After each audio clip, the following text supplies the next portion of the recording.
আমাদের শেষ বর্ডার আসছি। অনেক সুন্দর সিনারি দেখেন। এই বলে যমুনা, পদ্মা সেতু।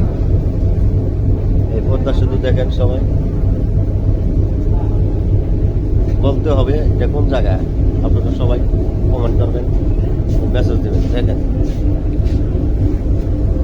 এই জায়গাটার নাম বলবেন।